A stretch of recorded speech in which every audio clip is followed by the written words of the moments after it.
Hoy vamos a iniciar con la presentación de una dinámica que conocemos todos desde hace mucho tiempo y que convive permanentemente en nuestra toma de decisiones. Nos referimos a lo que se refiere a la dinámica básica del mercado. Todos hemos estado acostumbrados desde siempre a oír sobre la oferta o sobre la demanda y sobre el comportamiento de los que demandan y sobre el comportamiento de los que ofrecen. Y de alguna forma todo lo que hemos conocido históricamente es correcto.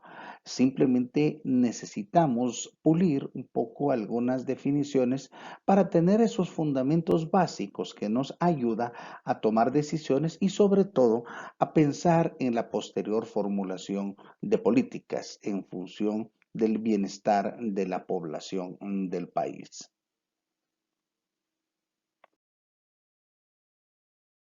En términos generales, el mercado está compuesto por dos grandes fuerzas, la oferta y la demanda. Y en esas dos grandes fuerzas interrelacionan actividades, se interrelacionan los deseos, las voluntades, los propósitos de millones de individuos, algunos tratando de consumir y algunos tratando de ofrecer lo que los consumidores necesitan. Como platicamos en su oportunidad, el motor fundamental de la sociedad es la satisfacción de las necesidades de los consumidores. Los consumidores, dado que no tienen la capacidad de producir todos aquellos bienes y servicios que necesitan para satisfacer sus necesidades, lo que terminan haciendo es demandando bienes y servicios para hacia otros individuos que sí están dispuestos a producirlos. Obviamente, estos otros individuos que están dispuestos a producir estos bienes y servicios no lo hacen solo por fines altruistas, sino que lo hacen con el propósito expreso de obtener un margen de ganancia que les permita obtener más recursos de aquellos que fueron invertidos originalmente en el proceso. Eso quiere decir que el mercado, en términos generales, son dos grandes fuerzas, dos grandes elementos que lo que nos ayuda es a entender cómo deciden o cómo toman decisiones todos los diferentes agentes económicos. Por supuesto que para el funcionamiento del mercado existen ciertas condiciones fundamentales que son particularmente importantes.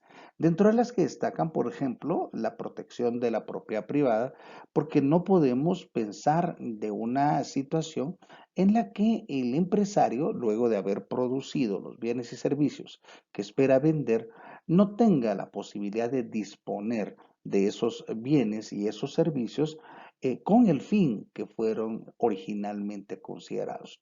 Pero también el mercado exige una condición de libertad en donde esencialmente los consumidores tengan la posibilidad de elegir entre diferentes oferentes. Eso quiere decir que deben existir ciertas condiciones fundamentales para que el mercado funcione bien. Este punto es particularmente importante porque muchos de nosotros oímos del término mercado, pero muchos estamos acostumbrados a conversar sobre temas en los cuales no hay un mercado que funcione apropiadamente. Mercados en los que hay un solo oferente o aquellas condiciones de producción en donde las condiciones socioproductivas cambian y entonces el empresario ya no está seguro de lo que va a suceder más adelante. Y entonces nos referimos a una economía de mercado en aquella economía en donde predominan fundamentalmente estas fuerzas como propulsoras de la actividad económica. No es que no exista gobierno, no es que no exista la intervención racional en búsqueda del bienestar colectivo, es que la actividad económica se realiza predominantemente por medio del establecimiento de precios por medio de la oferta y la demanda. Eso quiere decir que todas las economías de mercado aceptan y conviven permanentemente con el gobierno en la toma de decisiones. No obstante, predomina la determinación de los precios por medio de la oferta y la demanda. Encontremos entonces que podemos platicar sobre estos dos grandes componentes del mercado. Nos referimos en primer lugar a la oferta y en segundo lugar a la demanda. En términos generales, uno puede platicar sobre los dos en cualquiera de los órdenes. Sin embargo, cuando hablamos de la oferta, nos estamos refiriendo a los individuos que están dispuestos a colocar sus productos en el mercado, venderlos a un precio, con el fin expreso de obtener una ganancia. Y obviamente la primera pregunta que surge es ¿de dónde se obtiene esa ganancia? Pues la ganancia del empresario va a ser simplemente un diferencial entre los precios que puede adquirir de la venta en los consumidores y el costo de producción al cual él puede fabricar el bien o el servicio que está dispuesto a producir. Eso quiere decir que debemos tener claro al empresario, en el sentido estricto, no le importa tanto el precio al que le vende el producto al consumidor. Lo que le importa es el margen que puede obtener de ganancia, es decir, el diferencial que hay entre los precios y el costo de producción. Así, si por ejemplo el costo de producción permanece constante, al empresario lo va a motivar que el precio suba. ¿Por qué? Porque si el precio sube atendiendo que los costos de producción son constantes, entonces el margen de ganancia crecería. Eso quiere decir que el empresario sí se ve motivado porque se incremente el nivel de precios en la economía siempre y cuando el costo de producción crezca menos que proporcionalmente que el precio, porque eso es lo que permite el aumento del margen de ganancia. Por el contrario, ¿qué sucede si al empresario el precio le permanece constante, pero el costo de producción sube? Eso quiere decir que su margen de ganancia estaría disminuyendo y consecuentemente su motivación por invertir, por producir más, se reduciría.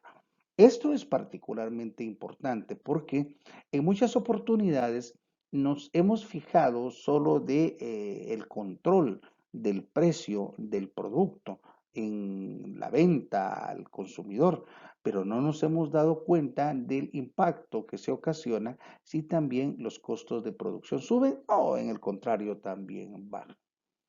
Otro de los determinantes en la oferta está relacionado con el precio de los bienes sustitutivos y los bienes complementarios. Definamos cada uno de ellos. En primer lugar, los bienes sustitutos son aquellos que compiten directamente con mi bien. Son aquellos de que si yo no ofrezco un apropiado precio o si mi producto no tiene la calidad suficiente, simplemente están en la posibilidad de sustituirme en el mercado. Y todos hemos estado acostumbrados desde siempre a encontrar algunos ejemplos como por ejemplo el pan y las tortillas, en donde si a uno le gustan en forma indiferente los dos, sustituirá el consumo de pan por las tortillas si el precio del pan se incrementa en forma significativa. Esto es importante porque quiere decir que en aquellos mercados en que son competitivos, el empresario no puede establecer o no puede abusar de los precios que coloca, dado que hay bienes sustitutivos en forma inmediata. Y los primeros bienes sustitutivos son los que ofrece la competencia. Y entonces encontramos sustitutos cercanos y sustitutos lejanos.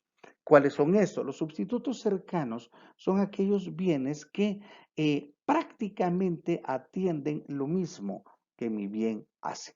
Por ejemplo, encontramos diferentes tipos de aceite. Y aunque hay obviamente una gama de aceites, prácticamente todos sirven para lo mismo. Y entonces hay sustitutos que son muy cercanos cuando esencialmente son muy parecidos y además el precio es muy parecido.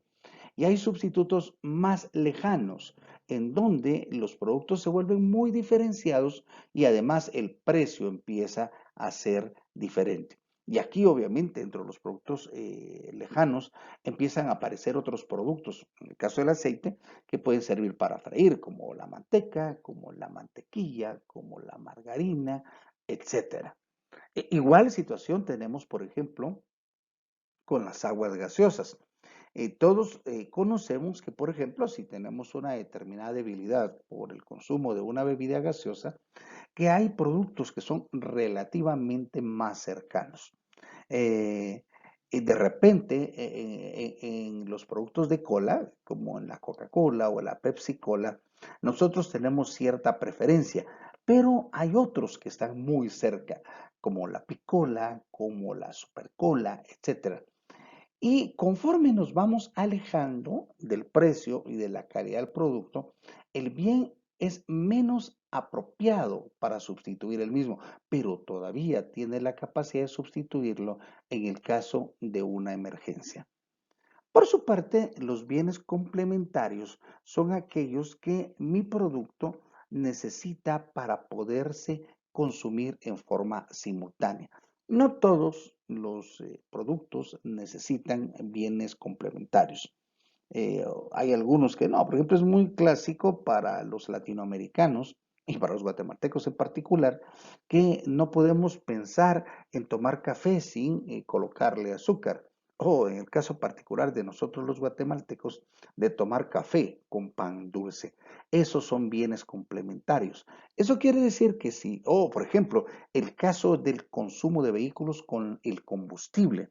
No podemos pensar de que el consumo de combustible va a ir muy lejos del consumo de vehículos o viceversa. Los dos, de alguna manera, caminan de la mano. Estos que acabo de platicar son particularmente importantes porque quiere decir que aquella ilusión de que mi precio, mi producto, se determina libremente sin que intervenga ningún ente, es prácticamente, como lo decía, una ilusión. Porque nosotros estamos sujetos como productores a la competencia, tanto aquella que produce bienes sustitutivos como a los que producen bienes complementarios y como lo vamos a ver más adelante, a la propia demanda. El problema con los bienes complementarios es simple. Por ejemplo, ¿qué pasa con la demanda de vehículos si la gasolina sube de precio? Aunque mi precio no haya cambiado, mi producto siga teniendo mucha calidad, es altamente probable que haya una disminución del consumo de vehículos. ¿Por qué? Porque simplemente los bienes complementarios subieron de precio. Ahora bien, vamos a pasar al siguiente punto y nos vamos a referir a un factor que es particularmente importante en el mercado, que es el poder de monopolio. ¿A qué nos referimos con este poder de monopolio? A la capacidad que tienen los individuos para producir un bien y solo ellos tienen la capacidad de producir un bien. No nos estamos refiriendo en el sentido estricto a aquella capacidad que tiene un solo oferente o un oferente que controla la mayor parte del mercado, que es un mercado de competencia imperfecta conocido como monopolio. Aquí nos estamos refiriendo a esa capacidad en los pequeños mercados o en los mercados relativamente competitivos o de competencia monopolística, en donde un productor le ha incorporado ciertos elementos, ciertas características a su producto que hace que el individuo lo busque por esas características. En muchos casos se le acostumbra a llamar a esto también preferencia de marca y es relativamente sencillo de explicar. Nuevamente con el caso de las bebidas gaseosas. Muchas personas simplemente prefieren una bebida gaseosa sobre otra. ¿Por qué? Porque les gusta. ¿Por qué les gusta más? Aunque prácticamente son iguales, porque argumentan que su sabor, que argumentan que una es más dulce que otra, o simplemente por el hecho que les gusta. O es muy común que cuando los niños van a salir a consumir con sus padres determinados productos, los niños tienen una fijación de marca. Esto obviamente le da cierto poder a la empresa y este poder permite que obviamente los empresarios puedan colocar un sobreprecio adicional dado a que tienen la posibilidad de controlar al individuo.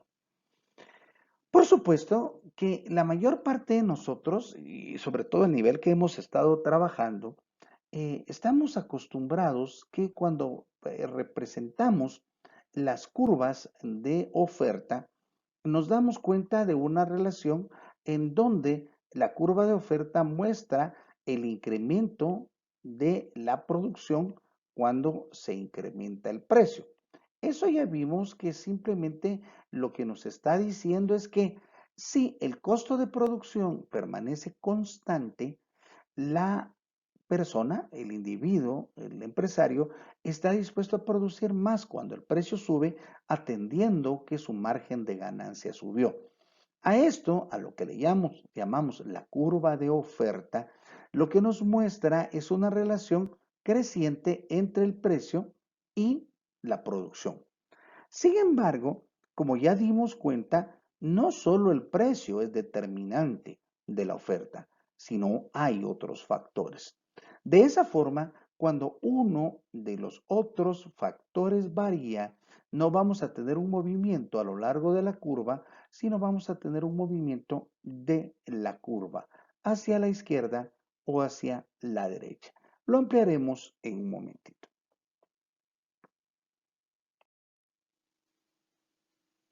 Nos corresponde en este momento conversar un poco sobre la demanda. La demanda, en términos generales, está relacionada con el bienestar, con la satisfacción que el individuo recibe de un bien que él está dispuesto a adquirir.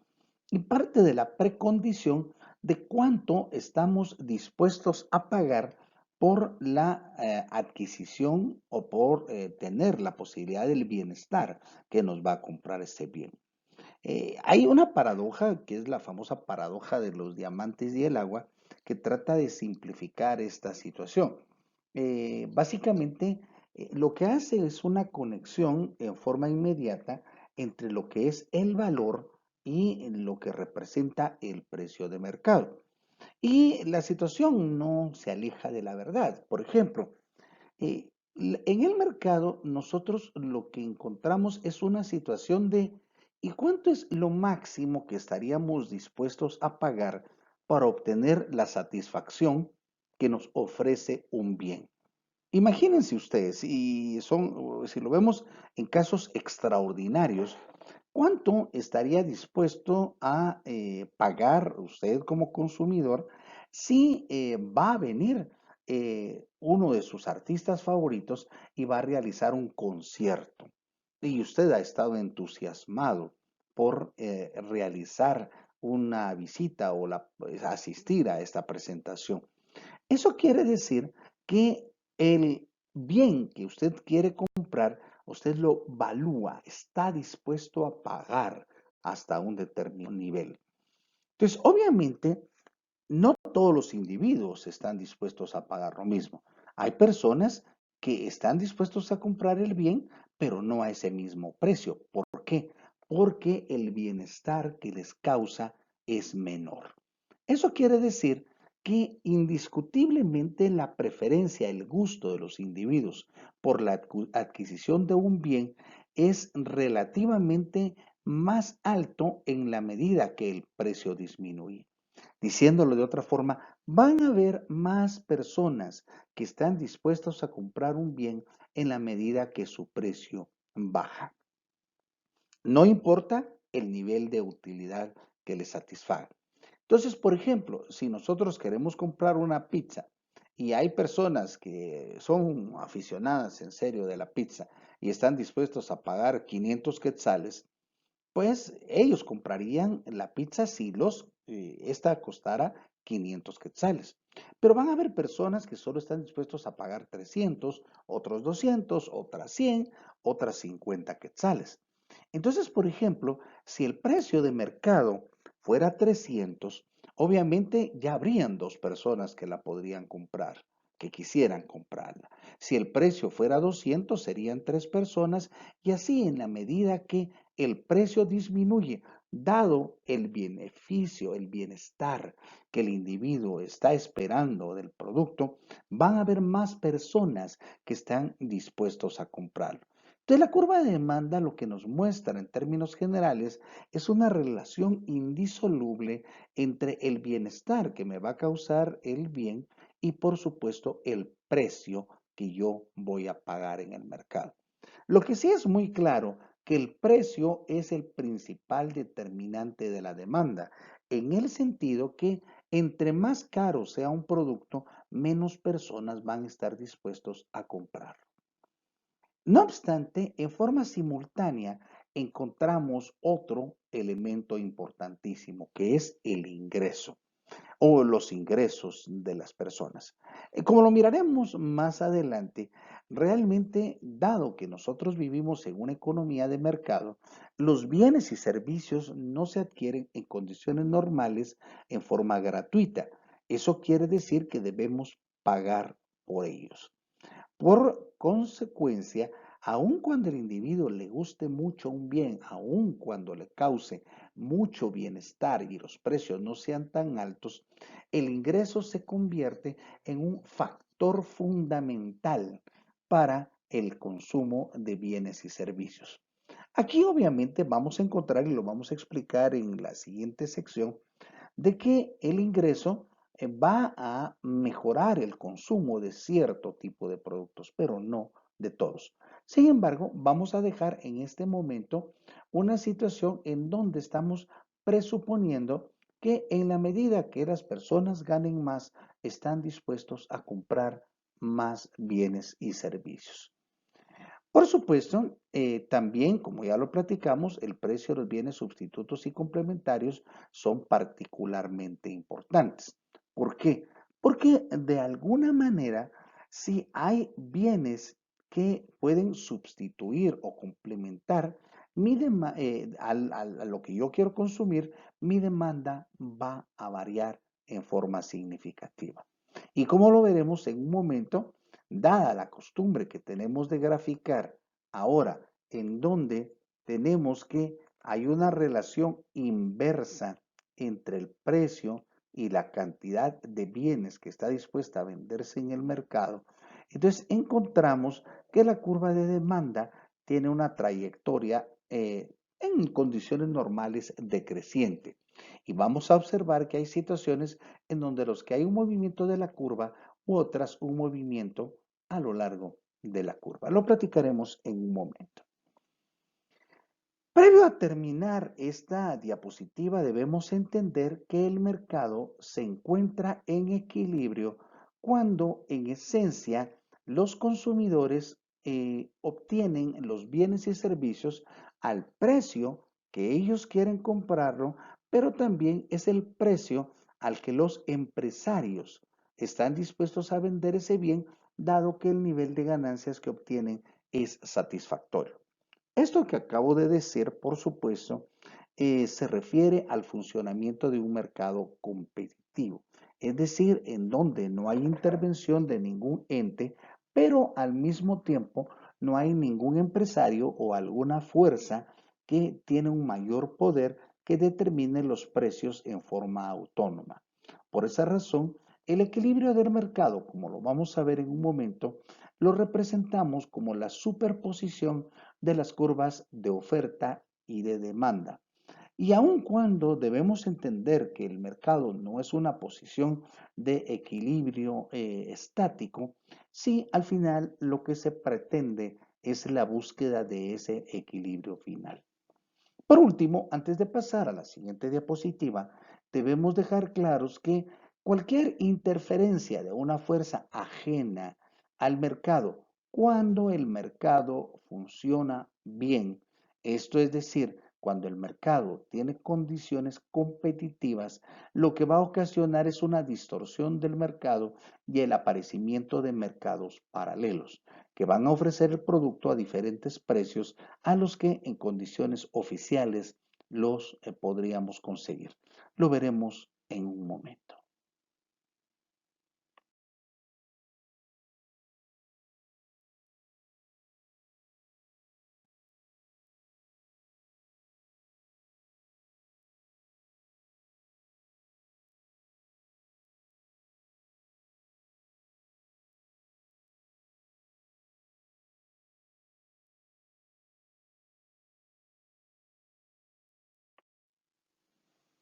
Como conversamos previamente, lo que tenemos en la diapositiva es la conocida desde hace mucho tiempo curva de oferta.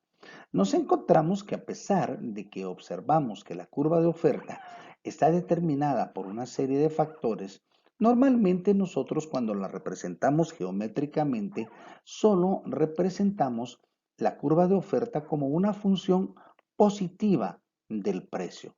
Es decir, acostumbramos a decir que cuando el precio sube, la cantidad de productos que se colocan en el mercado se va a incrementar. Y eso, como dijimos, es resultado básico del mantenimiento del costo de producción o que el costo de producción crezca menos, lo que permite un aumento del margen de ganancia.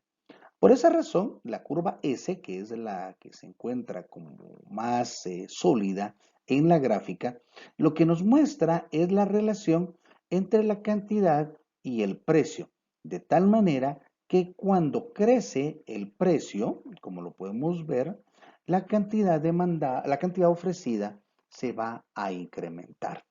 Ahora bien, ¿qué pasa si cambia uno de los factores, de los otros factores que influencian la oferta? Por ejemplo, imaginemos que originalmente estamos en esta posición en donde tenemos una producción de Q sub 1 y un nivel de precios de P sub 1 y que los costos de producción bajan por cualquier causa, porque la electricidad disminuyó, porque hay más seguridad en el país y ya no cobran extorsión, etcétera. Entonces, dado que el costo de producción disminuyó, al mismo precio del mercado, o sea, en el P sub 1, los empresarios van a estar dispuestos a vender más. ¿Y por qué van a estar dispuestos a vender más? O sea, pasar de Q1 a Q sub 2 simplemente porque el margen de ganancia se aumenta.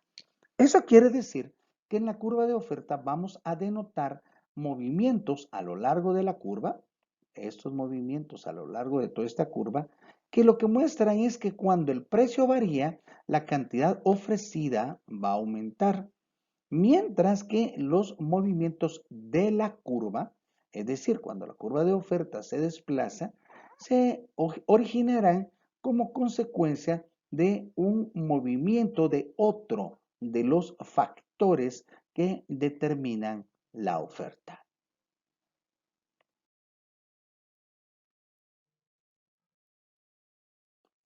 De igual forma, la curva de demanda manifiesta una condición similar. Eso quiere decir que estamos acostumbrados a observar que la curva de demanda es una función negativa del precio, dado que observamos que conforme el precio disminuye, van a existir más personas que están dispuestas a adquirir el bien en el mercado. Y esto es relativamente normal conforme lo platicamos. Sin embargo, también observamos que hay otras fuerzas que lo influyen. Imaginémonos hipotéticamente de que en un mercado tenemos un precio sub 1, P sub 1, y tenemos una cantidad de compra, una cantidad demandada de Q sub 1. Ahora imaginemos que por alguna situación el ingreso de las personas crece.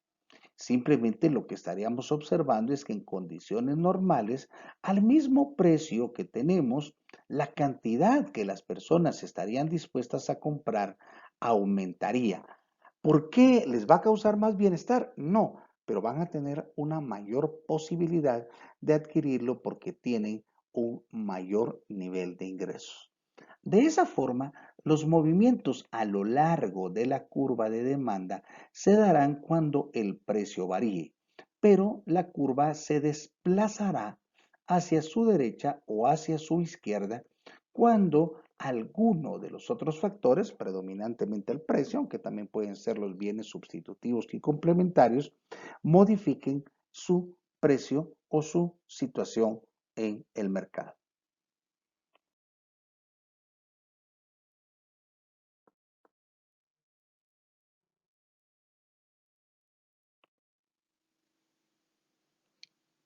Desde siempre hemos comprendido que el equilibrio de mercado se encuentra en una situación en donde convergen naturalmente las curvas de demanda, que esta diapositiva está representada en azul, y la curva de oferta, que está representada en rojo. En la realidad, el movimiento no es tan sencillo, sino simplemente lo que estamos viendo es el resultado final de la interacción de muchos compradores y vendedores. Y esto es fácil de explicar cuando alguno de nosotros ha tenido la oportunidad de ir a uno de los mercados cantonales a comprar, por ejemplo, tomate o a comprar papas o a comprar alguna otra situación. Y nos damos cuenta que en realidad los precios que hay en el mercado varían muchísimo. Por ejemplo, en la mañana muchas personas venden los productos a un precio bajo, atendiendo a que es su primera venta y le llaman en términos religiosos como la bendición. Pero inmediatamente suben el precio después de la primera venta y empiezan a buscar ese margen de ganancia. ¿Qué sucede si el precio se les va muy alto? Pues están dispuestos a disminuirlo hasta encontrar el equilibrio con los consumidores. Eso quiere decir que en la vida real lo que tenemos es muchas posiciones en donde hay diferentes precios que se dan en el mercado. No es uno solo. De hecho, el comportamiento normal del precio en el mercado tendría que ser una figura concéntrica, como una especie de caracol que confluye hacia cierto valor central en donde tendríamos la superposición de la oferta y la demanda. ¿Por qué es importante hacer esa aclaración? Porque la mayor parte de nosotros, desde que aprendimos los equilibrios de la oferta y demanda, hemos creído que simplemente cuando superponemos la oferta y demanda o cuando el equilibrio se da en el mercado, el precio que va a haber es uno solo. Realmente no es de esa manera. Lo que sucede es que el precio de mercado tiende a un punto central, al que nosotros vamos a llamar equilibrio o precio de equilibrio y que nos va a dar una cantidad de equilibrio en la producción. Eso quiere decir que el mercado se va a encontrar equilibrado cuando estemos en la posición de P sub 0 en esta gráfica y la producción de Q sub 0. Si el mercado es competitivo, aunque obviamente el precio no va a ser único, sino como ya comentamos, es un precio convergente que sube o baja hasta encontrar su equilibrio en una posición, ¿qué sucede si hay alguna fuerza que obstaculiza el funcionamiento normal del mercado? Las condiciones de equilibrio que describimos recientemente son aquellas en donde, sin ningún contratiempo, el mercado se acomoda, se ajusta porque es competitivo. Un mercado competitivo, que lo vamos a profundizar más tarde, es aquel donde hay muchos oferentes y muchos demandantes, pero ninguno tiene un peso relativo mayor y consecuentemente es solo la conjunción de las voluntades de todos la que ocasiona el modelo de convergencia dinámica hasta que el mercado ocasiona o alcanza su equilibrio. Sin embargo, cuando hay distorsiones en el mercado, sí se puede dar una situación o una posición en donde hayan excedentes o escaseces en el mercado. Primero, vamos a advertir que lo que vamos a conversar en este momento corresponde única y exclusivamente para aquellos elementos en donde nosotros lo que vamos a manifestar es la existencia de mercados competitivos. Si el mercado no es competitivo, las conclusiones que vamos a presentar en este momento no son necesariamente las más apropiadas. Volvemos al punto de partida. Si el mercado es competitivo y la demanda y la oferta se encuentran libremente, entonces lo que tendríamos es una posición en donde la oferta y la demanda libremente determinarían que el precio sería P sub 0 y la producción sería Q sub 0. No obstante, si hay una fuerza externa que, por ejemplo, lo que produce es que el precio de mercado se obliga a estar por debajo del precio de equilibrio, entonces se daría una condición en dado que el precio de mercado está por debajo, los demandantes van a querer comprar más mientras los oferentes van a querer vender menos. Esto va a provocar una condición de mercado que se conoce con el nombre de escasez. Y obviamente esta escasez va a producir el aparecimiento de mercados paralelos. Normalmente nosotros le decimos mercados negros, pero no es correcto técnicamente. Por el contrario, si alguna fuerza extraña al mercado establece un precio por encima, entonces lo que tendríamos es una posición de excedente, dado que los empresarios ahora sí quisieran vender mucho, pero los demandantes no van a estar dispuestos a comprarlo. Entonces en el mercado va a haber un excedente de bienes y servicios. Ninguna de las dos, ni la posición por debajo ni por arriba, es apropiada cuando el mercado es competitivo. Por lo que cuando el mercado es competitivo, lo mejor es que ningún ente o ninguna fuerza intervenga. No obstante, reitero, esas conclusiones son válidas exclusivamente cuando el mercado es competitivo.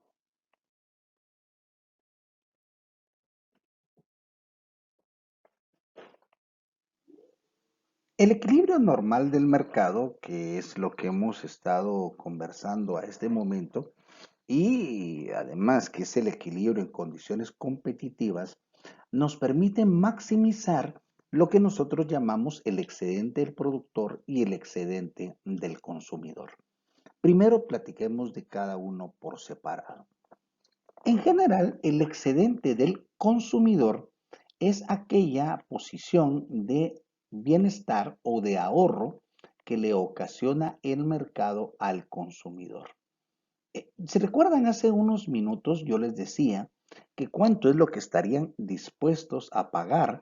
Por ejemplo, si venía un cantante o un grupo, lo que a ustedes les gustaría y que estaban dispuestos a pagar mucho.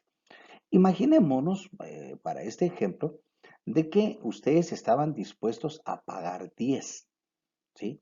Y por supuesto, el que estaban dispuestos a pagar 10 porque el bienestar que les iba a causar ir a ver a ese grupo o comprar ese bien que también es perfectamente aplicable, según ustedes vale 10. Por supuesto, habrían otras personas que estarían dispuestos únicamente a pagar 8.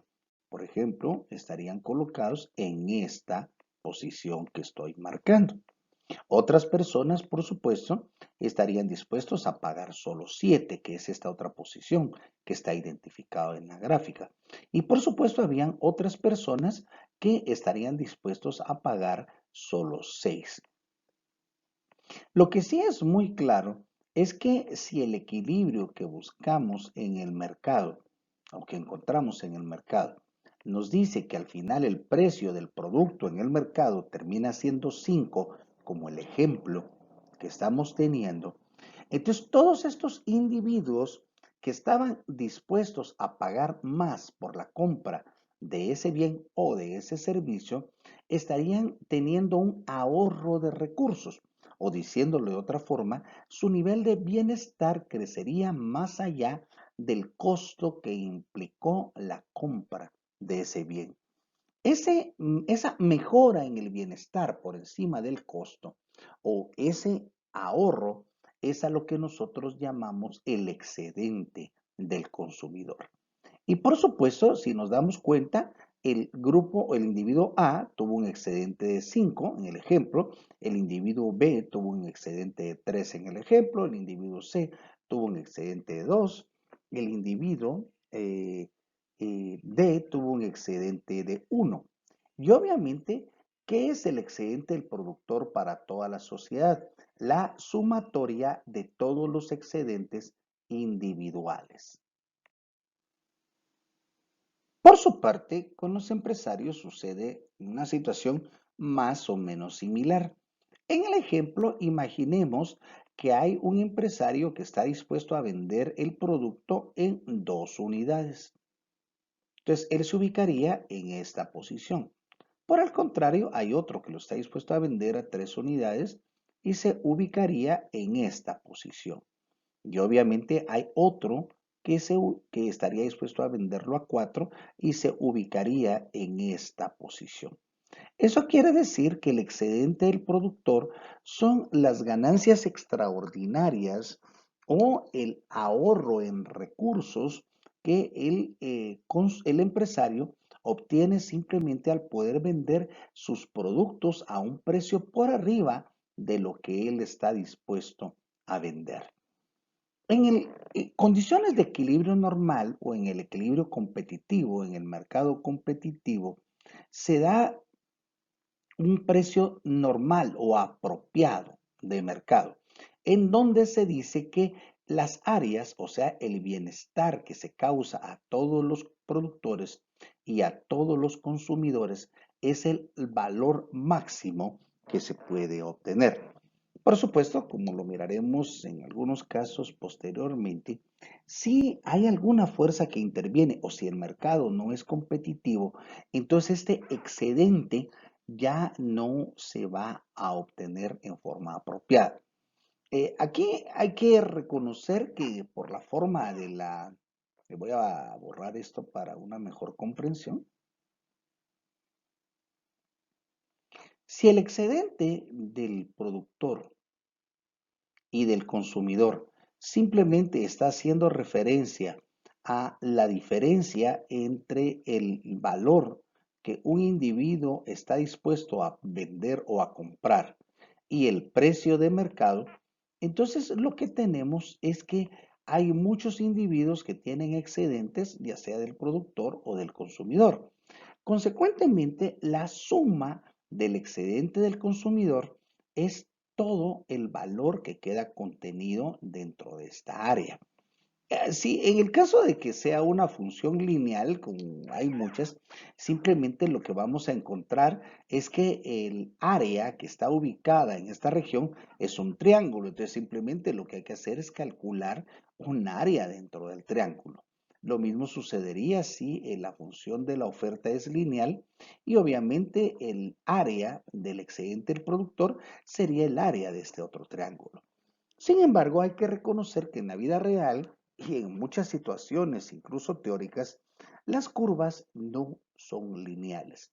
Por esa razón es que acostumbramos a decir, y lo vamos a reflejar en un momento, que simplemente el área del excedente del productor es el área que se encuentra contenida entre el valor de la curva de demanda y el precio de mercado.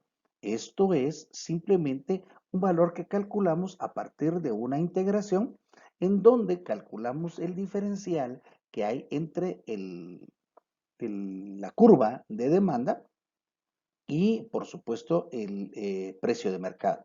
De la misma manera, en el caso del excedente del consumidor, del productor, estaríamos hablando de la integración o el cálculo por medio del uso de integrales del área que hay entre la curva de oferta y el precio de mercado. Al margen del cálculo, que es importante, por supuesto, pero al margen de ese cálculo, lo que sí es importante es denotar que existe un excedente del consumidor y un excedente del productor. Y en donde, como vamos a ver, cualquier intervención puede afectar el tamaño de ambas posiciones.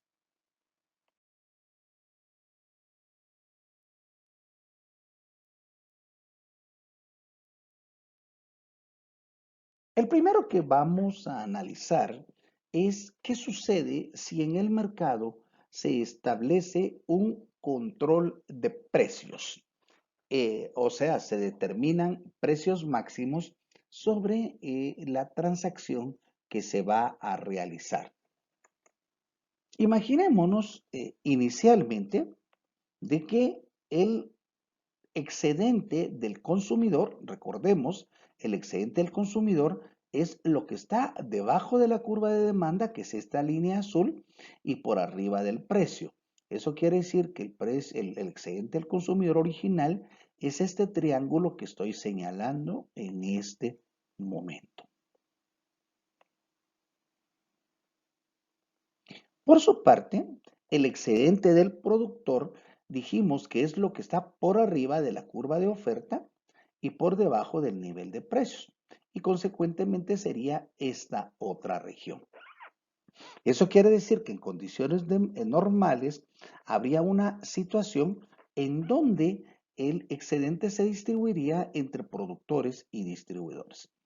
Imaginemos que se establece un precio máximo.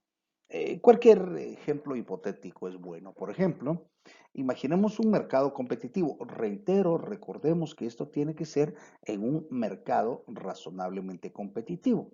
Por ejemplo, imaginemos que se determina que el precio de las pastas alimenticias o del aceite de ciertas condiciones no puede ser mayor, también el precio del tomate, el precio del whisky, etcétera, no puede ser mayor a este precio en el mercado. Obviamente, si el precio al que se va a vender es este punto que tenemos colocado acá, entonces lo que tendríamos es a encontrar una situación en donde los consumidores estarían dispuestos a comprar en lugar del Q sub 0 original hasta Q sub 2.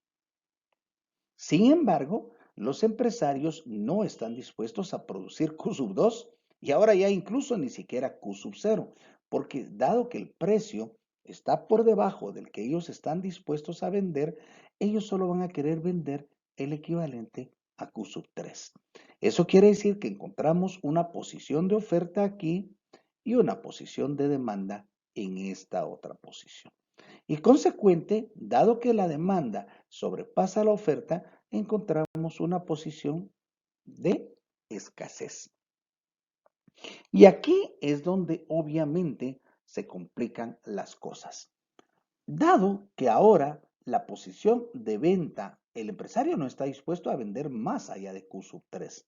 Lo que quiere decir que aunque el consumidor quiera más, no va a conseguir en el mercado más de Q sub 3. Y entonces nos aparece esta línea, como dijéramos, una pared que va a identificar la transacción máxima que se va a hacer en la economía.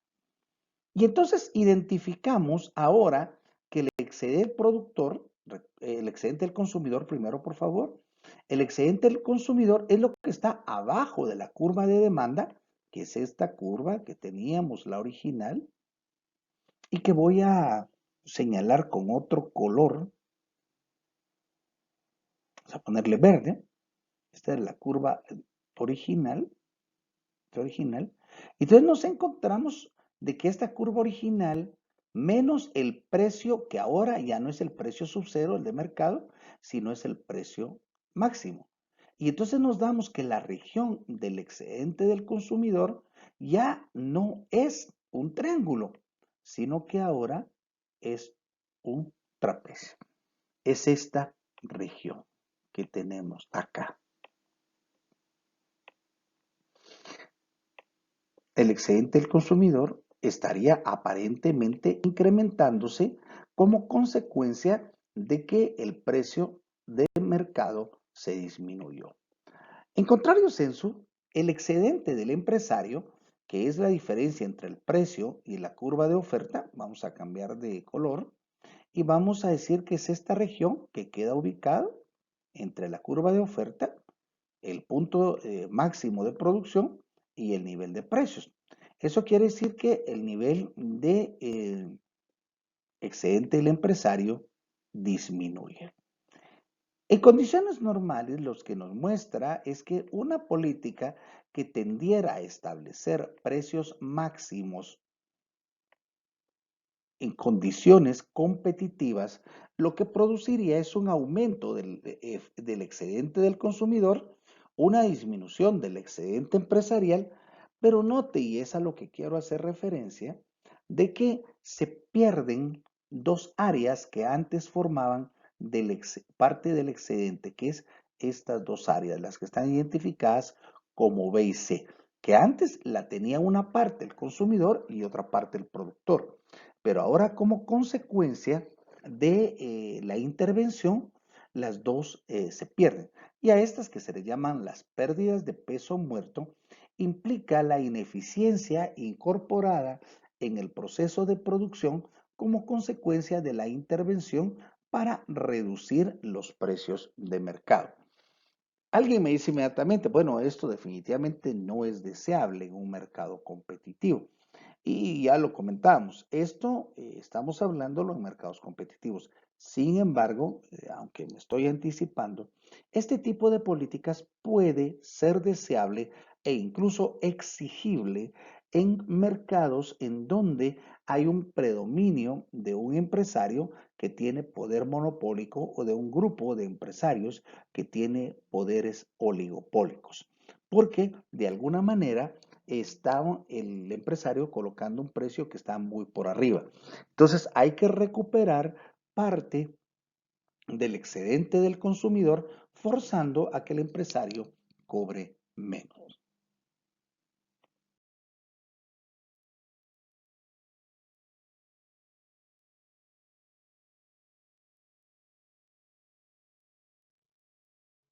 De forma similar al que comentábamos recientemente, podemos platicar y qué pasa si el gobierno decide, por alguna situación, establecer precios mínimos.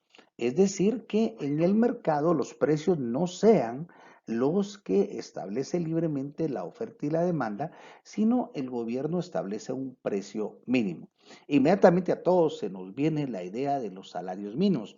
Y técnicamente, para ejemplo, para efectos de ejemplificación, es correcto. Sin embargo, vuelvo a lo que he estado discutiendo, no es válido cuando el mercado no funciona competitivamente. Y lamentablemente el mercado de trabajo no es un buen ejemplo, porque no es un mercado que funcione competitivamente. Aún así, imaginemos una situación en donde inicialmente teníamos, voy a marcar primero con rojo todo aquí, el precio de equilibrio sería P sub cero. Y obviamente el excedente del consumidor, ya lo habíamos visto, sería el área que estaría ubicada por debajo de la curva de demanda, esta curva aquí, y por supuesto el nivel de precios. Mientras que el equilibrio, el excedente del empresario o del productor, sería esta región que estaría por arriba de la curva de oferta y por debajo del nivel de precios.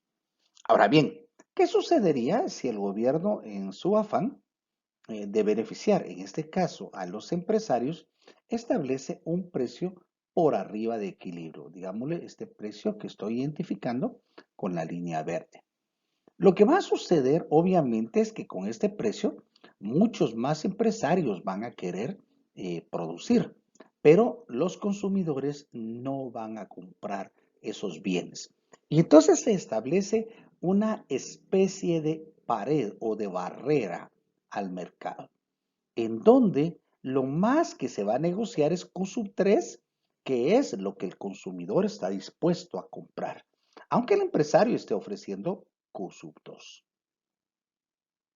Y aquí nos encontramos una situación.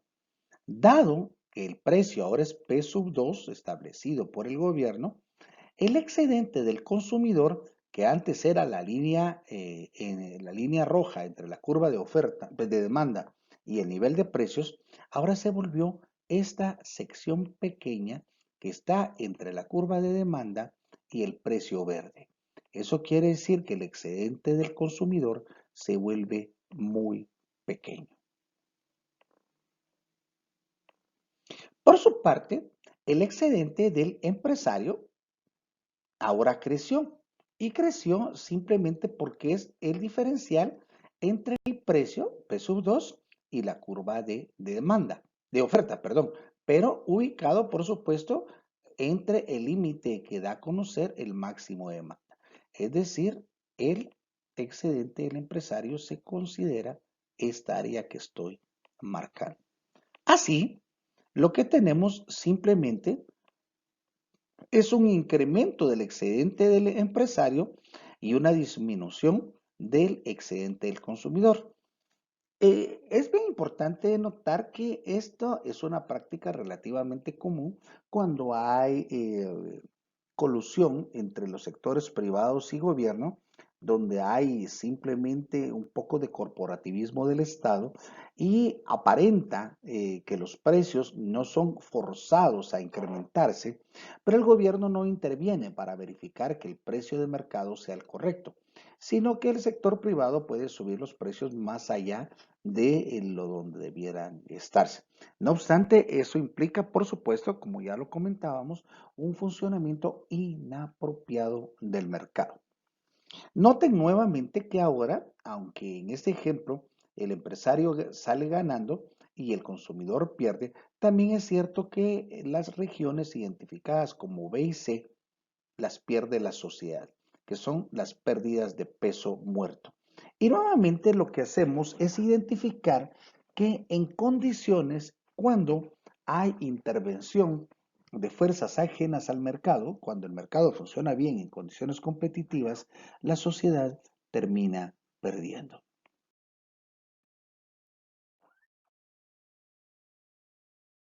Pasemos a observar rápidamente qué es lo que sucede cuando el gobierno establece un impuesto.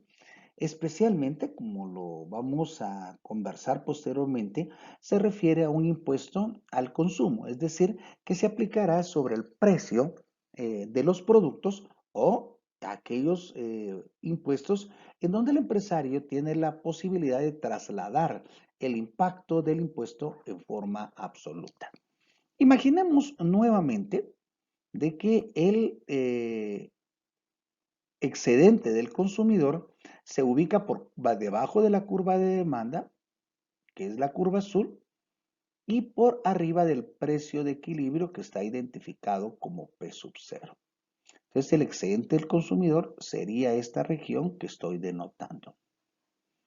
Por supuesto, el excedente del empresario sería la región que está por debajo del precio de equilibrio y por arriba de la curva de oferta. Ahora bien, imaginemos que el gobierno, bueno, en equilibrio tenemos un precio de P sub 0.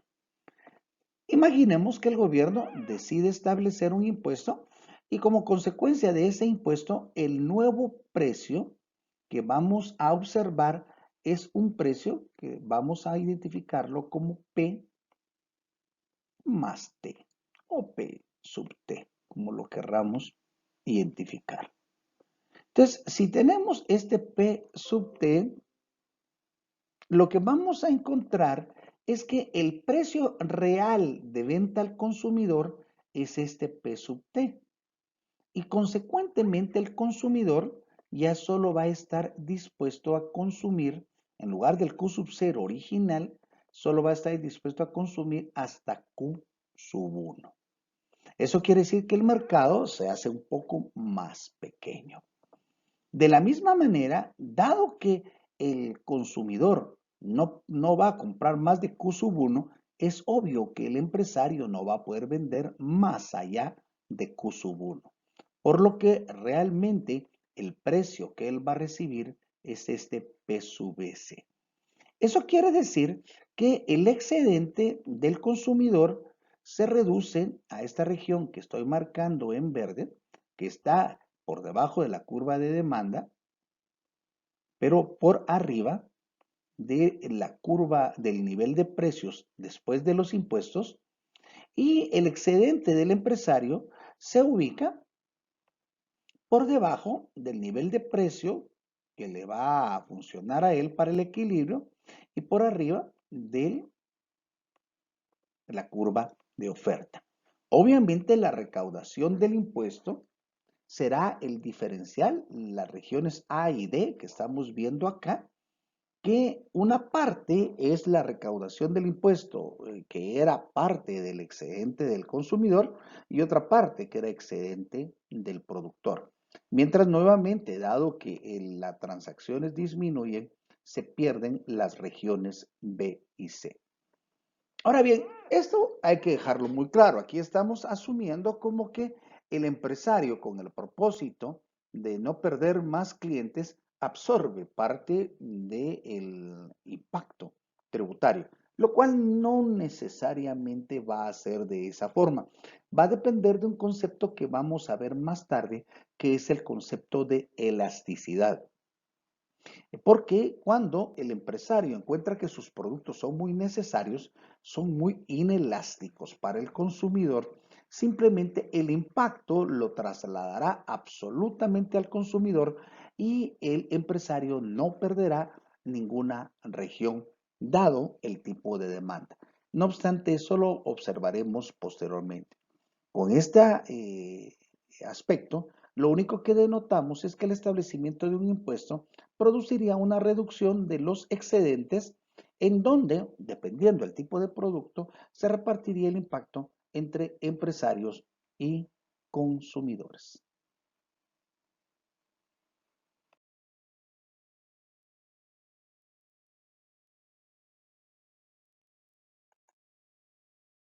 Hablemos ahora de lo que sucede cuando se establece un arancel. Pero realmente vamos a dividir esta explicación en dos dimensiones. Cuando se abre la economía, porque el gobierno tiene la posibilidad de establecer tratados de libre comercio para tratar de beneficiar la comercialización en el mercado interno de un país, y también cuando se establece un arancel. Imaginémonos hipotéticamente de que estamos hablando de una sociedad que no tiene relaciones con el resto del mundo. Entonces, en esa situación, el equilibrio de la sociedad se daría en aquel punto en donde se intersectan las curvas de oferta y demanda como lo hemos estado viendo. Eso significaría que el precio de equilibrio sería este P sub 0, mientras que la cantidad de equilibrio sería Q sub 0. Y obviamente el equilibrio se estaría ubicando en esta posición. Obviamente, de acuerdo a lo que hemos estado platicando, el excedente del consumidor sería aquel valor que está por debajo de la curva de demanda, pero por arriba del precio. Mientras que el excedente del productor sería este valor que está por arriba de la curva de oferta, pero por debajo del precio. Entonces tendríamos claramente ubicados los dos valores. Ahora bien, este precio que estamos viendo en la economía interna no necesariamente es el precio de la economía internacional, lo que puede motivar al gobierno a establecer negociaciones con otros países con el propósito de permitir que algunos de los productos que ingresan al país entren sin el pago de ningún tipo de aranceles y sin ninguna restricción. Imaginémonos hipotéticamente que el precio de los productos internacionales es este PW que está aquí. El PW significaría el precio del mundo. Obviamente, como estarían entrando los productos a un precio menor, quiere decir que los consumidores tendrían la posibilidad de consumir hasta Q sub D, muy por encima del Q sub 0 que tenía originalmente. Sin embargo, los empresarios internos tendrían problemas porque obviamente como el precio al que podrían entrar los productos es este valor de P sub W, ellos estarían en la posibilidad solo de vender Q sub S. ¿Qué es lo que tendríamos? Una situación en donde la demanda excede a la oferta, pero no estaríamos observando un problema de escasez, dado que el diferencial entre Q sub D y Q sub S sería satisfecho con importaciones. Aquí una de las preguntas básicas que ocasionaría la situación es ¿quién ganó y quién perdió? Obviamente, dado que el precio que se estarían negociando los productos se encuentra por debajo del precio que estaba anteriormente en el mercado local, el principal ganador es el consumidor. Sin embargo, también hay perdedores. ¿Quiénes serían estos perdedores? Los productores del mercado local, que obviamente ahora ya no pueden vender todo lo que estarían dispuestos o que estaban dispuestos a ofrecer anteriormente. Pero también los trabajadores que encontraban su actividad con ese productor que le vende al mercado local. Porque dado que el productor vende menos, significaría simplemente que habría un nivel o un cierto nivel de desempleo. El nivel de desempleo, por supuesto, sería cubierto por las empresas que se dedicarían a importar estos productos. Obviamente, no necesariamente los mismos trabajadores, aunque en volumen la producción general aumentaría, el consumo general aumentaría, estaría provocando algún tipo de desempleo en cierto tipo de trabajadores y algún tipo de nuevo empleo en otros. Eso quiere decir que estaríamos hablando de un cambio de composición en el empleo. Esto de entrada parece ser apropiado para la economía, dado que el nivel de consumo aumentaría para los consumidores. Sin embargo, los grupos empresariales estarían en contra de esta situación. Por supuesto, aquellos que producen esos bienes. ¿Qué pasaría, por el contrario, si hacemos un movimiento a la inversa? Imaginemos que estamos ubicados en esta posición de P sub W. Es decir, ahorita estamos observando que el consumidor compra Q sub D y el empresario solo vende Q sub S. Pero este empresario se quejaría de que tiene condiciones que no le favorecen. Y el gobierno, en este caso, lo que estaría propiciando es una disminución del comercio internacional tratando de elevar el precio de venta interno, que lo podría lograr a través del establecimiento de un arancel que sería equivalente a la diferencia entre P sub 0 y P sub W. Esto sería un arancel.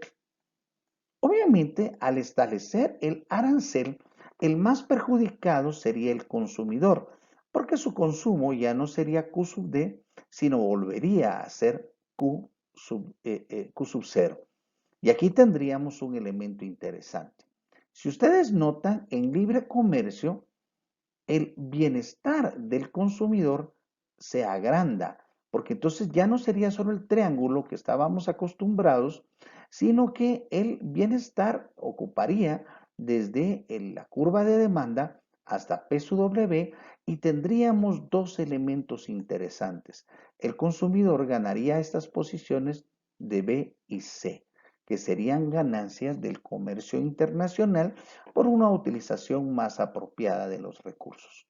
Pero si vamos en sentido contrario, obviamente el empresario ganaría porque su excedente recuperaría lo que había perdido originalmente.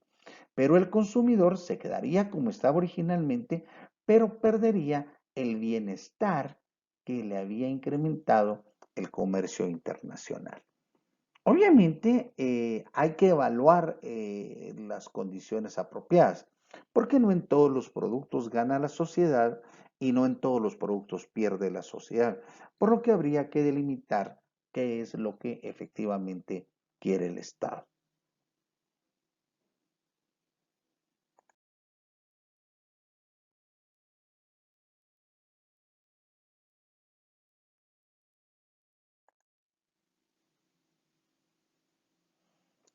Hemos estado conversando en estos últimos momentos sobre los excedentes y como yo les manifesté, para efectos del cálculo lo que tenemos que utilizar es esta expresión del excedente del consumidor en donde lo que tenemos que hacer es obtener la integral definida desde cero hasta la posición de Q sub O de la posición de la función de demanda menos el precio de equilibrio.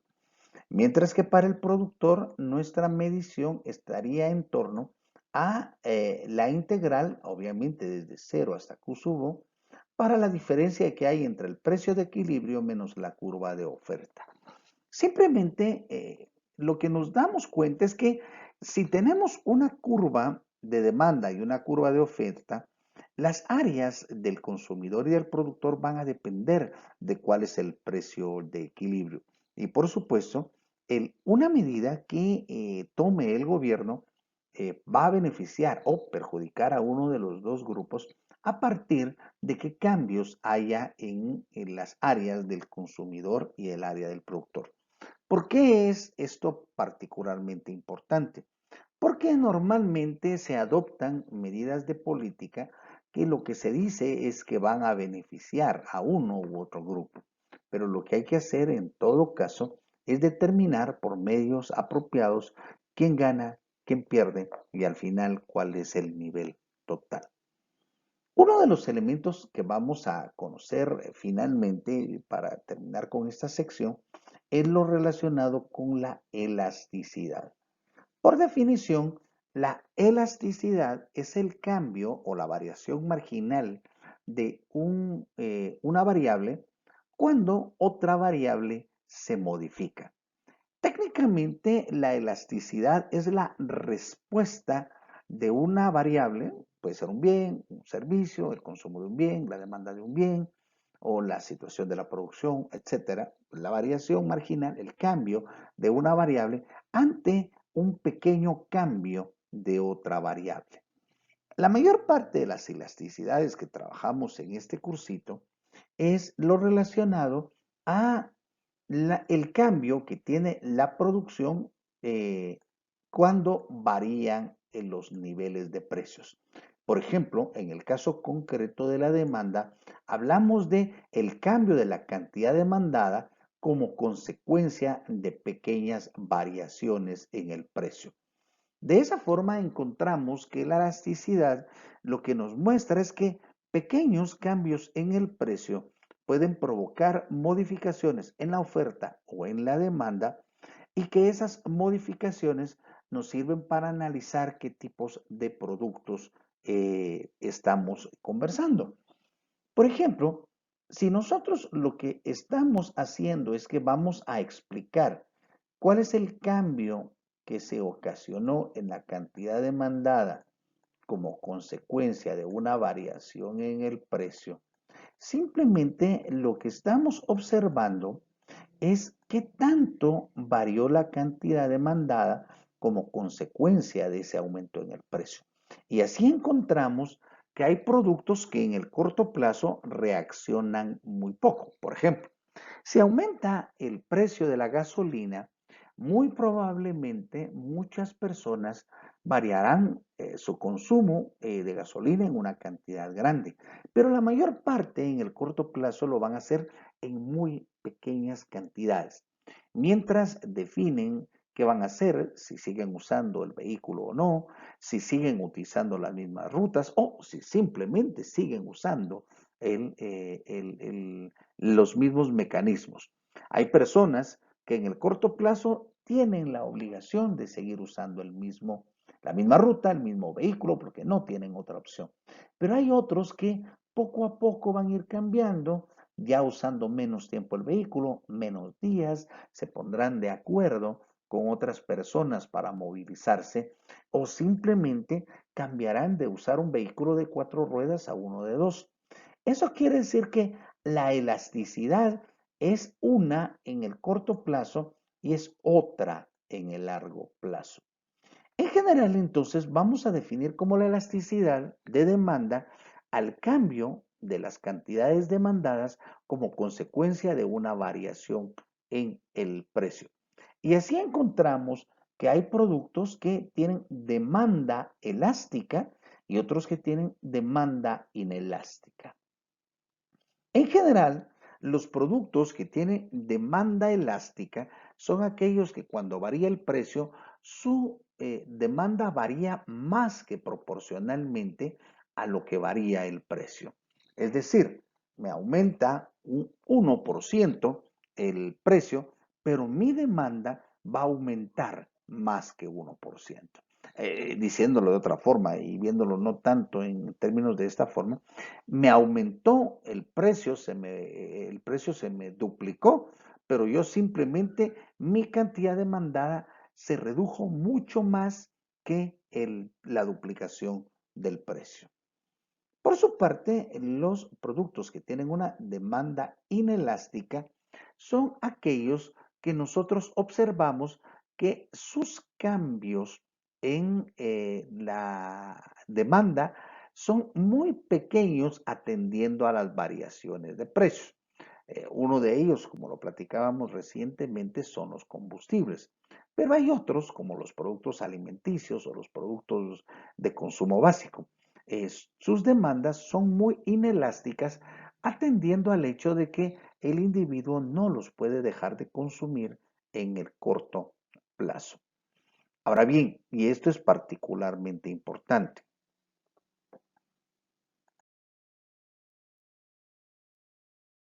los productos pueden variar de ser muy inelásticos en el corto plazo a ser muy elásticos en el largo plazo. La elasticidad de la demanda va a tomar valores que van desde cero, cuando el producto es muy inelástico, completamente, hasta el menos infinito cuando el producto es muy elástico. Sin embargo, nos vamos a dar cuenta que en ciertas posiciones la demanda puede ser unitaria, en donde varía proporcionalmente lo mismo que varía el precio, hasta no variar cuando se vuelve inelástica, o a variar mucho cuando se vuelve muy elástica. Eso quiere decir que va a depender de la posición o de la situación del individuo o de los individuos para conocer en qué posición está la elasticidad. En general, la elasticidad de demanda va a tener dos elementos, el signo y el número, que pongamos aquí, vamos a representar de esta forma. El signo lo que identifica es cuál es la relación. Normalmente el signo negativo en la demanda significa que, dado que lo que yo estoy analizando es el cambio en la producción, como cambia el precio, el signo es negativo porque implica que ante cambios en el precio, la demanda va a tener un comportamiento inverso. En el caso de la elasticidad de oferta, lo esperable es que el signo sea positivo. ¿Por qué? Porque un aumento en el precio va a provocar un aumento en la cantidad ofrecida. El segundo elemento es el número. Y este número nos va a indicar si el valor es unitario, elástico o inelástico. Si es 1, obviamente quiere decir que el cambio en la demanda o en la oferta, por supuesto, va a ser proporcional al cambio en el precio. Si es menor que 1, quiere decir que la variación en la cantidad es menor que el precio, y si es mayor que 1, nos va a indicar que la variación en la cantidad es mayor a la variación en el precio. Cuando la variación en el precio es más grande que 1, se dice que es elástico el producto. Si la variación es menor que 1, se dice que es inelástico. De esa cuenta podemos ilustrar que hay productos que van a ser inelásticos y productos que van a ser elásticos. También vamos a poder observar más tarde que esta elasticidad no es propia, como lo estamos viendo en este momento, de ilustrar estrictamente cuánto varía un bien cuando cambia el precio de un producto. También la elasticidad se puede trabajar en términos de otros factores, como lo mencionaremos en un momento.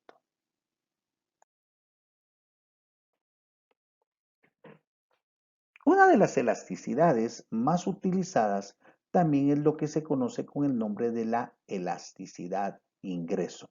Y esta elasticidad se refiere en esencia a cuánto cambia la demanda de un producto cuando varía el nivel de ingreso de un individuo. Por ejemplo, ¿Qué sucede si el día de mañana me aumentan el sueldo? ¿Qué va a pasar, por ejemplo, con mi consumo de aceite o mi consumo de carne o mi consumo de hamburguesas? Entonces, lo que estaríamos midiendo aquí, ¿cuál es la variación de mi demanda atendiendo a los cambios que yo voy a reportar en el nivel de ingresos? Lo miraremos con más profundidad en la siguiente sección del curso. También podemos hacer evaluaciones de elasticidad cruzada, que se refiere a cuánto cambia la demanda de un bien, puede ser también la oferta de un bien, cuando varía el precio de otro bien. Y esto nos sirve en mucha dimensión cuando tratamos de establecer si los bienes son complementarios o si son sustitutos. Por ejemplo, si un bien es sustituto, la variación en el precio de un bien va a afectar la demanda o la oferta de otro bien. Y eso es particularmente importante porque quiere decir que debemos tener cuidado en el análisis de cada uno de ellos. Entonces, para concluir, la elasticidad cruzada nos sirve para identificar cuál es la relación entre bienes. Y entonces podemos encontrar que los bienes son complementarios, sustitutos o si son simplemente ajenos.